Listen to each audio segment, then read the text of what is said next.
పెద్దలకు, చిన్నలకు కూడా, వేదిక ముందున్న వారికి కూడా అందరికీ నమస్కారాలు. అసలు ఈ కథల టాపిక్ వచ్చేసి నేను అసలు కవిత్వం రాసిన సంగతి ఎవరు చెప్పట్లేరు అనిపించింది నాకైతే. ఫస్ట్ నాది జఖ్మీ అనే పుస్తకం వచ్చింది, కవితలతో నా ప్రయాణం మొదలైంది. గస్సాల్ విషయానికి వస్తే ముందు నేను ఒక చిన్న వివరణ ఇవ్వాలనుకున్నాను. గస్సాల్ అంటే, గస్సాల్ ఒక ప్రకృతి వికృతిలాగా బహుశా వికృతి అయి ఉంటుంది నేను అనుకుంటున్నాను. ఎందుకు అంటే ఉర్దూలో వర్డ్ నేను ఎప్పుడు ఇప్పటిదాకా అయితే నేను వినలేదు గస్సాల్ అనేది.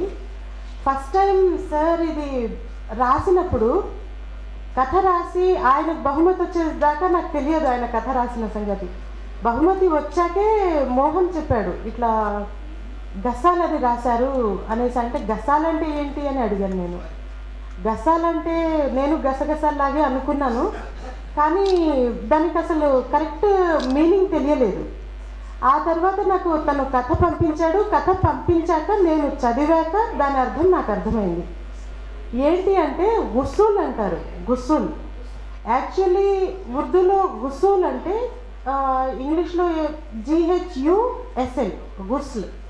యాక్చువల్లీ ఆ గుసూల్ కాస్త ఏమైందంటే, ఈ గుస్ల్ అనేది కాస్త మన వాడుక భాషకు వచ్చేసరికి గుసూల్ అయిపోయింది.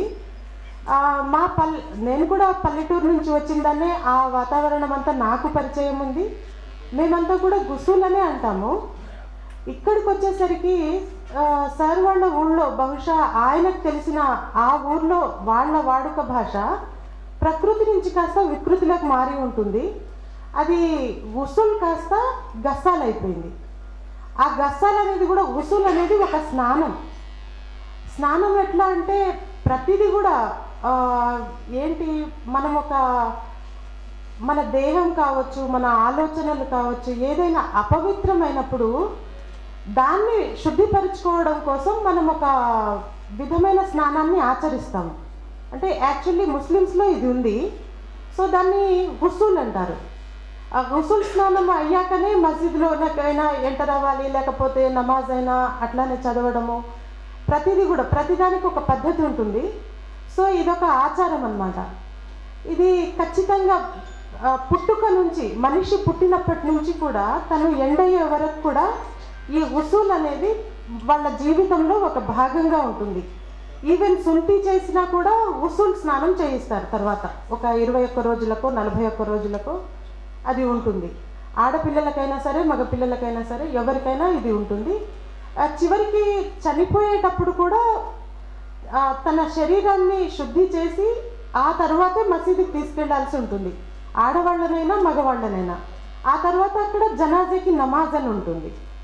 అది ఆ నమాజ్ చేసిన తర్వాతనే దాయిరా కంటూ తీసుకెళ్తారు. దాయిరా అంటే మన దగ్గర కబ్రస్థాన్ ఏదైతే అంటారో దాన్ని దాయిరా కూడా అంటారనమాట.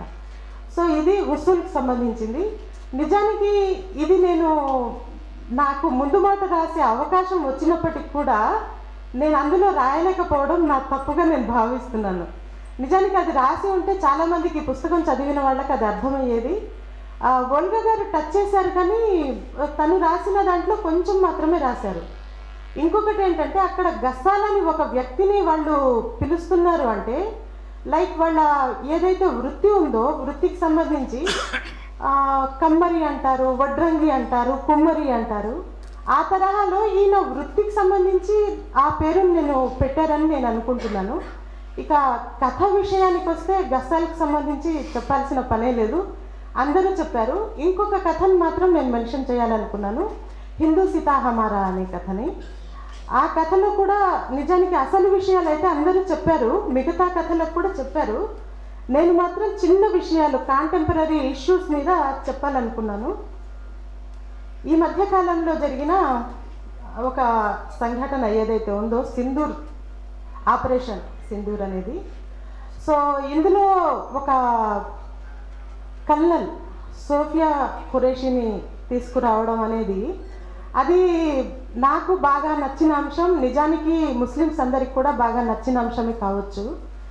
ఎందుకు అంటే, మాకు ఈ నేల అంటూ ముస్లింలకు ఈ నేల కాదు, నువ్వు ఇక్కడి వాళ్ళే కాదు, నువ్వు ఉన్న నేల నీది కాదు, నువ్వెక్కడో నీ దేశానికి వెళ్ళిపో అని ఒక అభద్రతలోకి 2019 నుంచి కూడా ముస్లింలందరినీ ఎక్కడికో ఒక అభద్రతలోకి తీసుకెళ్ళి వాళ్ళందరూ కూడా ఈవెన్ మా అమ్మ మా నాన్న అయితే మా తాతయ్య ఎప్పుడైతే గవర్నమెంట్ జాబ్ చేశాడో తన ముందుకు సంబంధించినవి కూడా అంతకుముందు వాళ్ళ నాన్న వాళ్ళ తాత ఏం చేశాడో ఆ పత్రాలన్నీ సంబంధించి తీయడానికి మా నాన్న చాలా ఆరాటపడ్డాడు.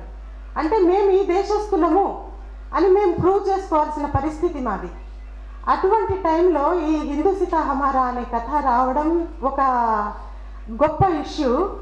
దాని తర్వాత ఇప్పటికీ ఆ అభద్రత కొనసాగుతుంది. ఏదో అదృష్టం కొద్దీ కరోనా వచ్చింది మధ్యలో, దాంతో ఇష్యూ డైవర్ట్ అయిపోయింది, కానీ ఇది పూర్తిగా సమసిపోయిందని అయితే మనం చెప్పలేము.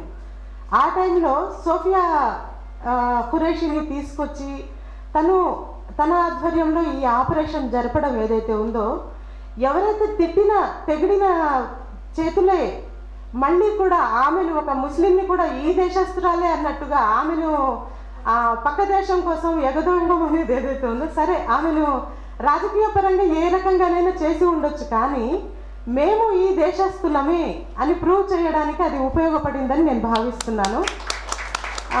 ఇంకా ఆమెకు సంబంధించి కూడా వీళ్ళు ఆమె తాత ఆమె ముత్తాత ఎప్పటి నుంచో ఆర్మీలో ఉన్నారు అని కూడా వాళ్ళు చెప్పడం జరిగింది. చాలా వరకు అవన్నీ తీసుకొచ్చారు.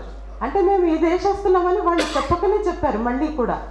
అంటే ముందు ఎవరైతే వాళ్ళ అవసరం కొద్దీ వాళ్ళు తిట్టడం ఎక్కడ ఉందో పొగడ్డము అక్కడే ఉంది. వాళ్ళ అవసరానికి ఒక మైనారిటీ అనే ఒక పెద్ద సమూహం ఉపయోగపడుతుందని ఈ సందర్భంగా చెప్తున్నాను. అయితే కల్నల్ సోఫియా ఖురేషి ఏదైతే ఉందో తను చేసిన విషయానికి మాత్రం మేమంతా ప్రౌడ్గా ఫీల్ అవుతున్నాము. పైగా ముస్లిమ్స్ అందరూ కూడా ఒకలాంటి సాంత్వనకు గురయ్యారని నేను భావిస్తున్నాను.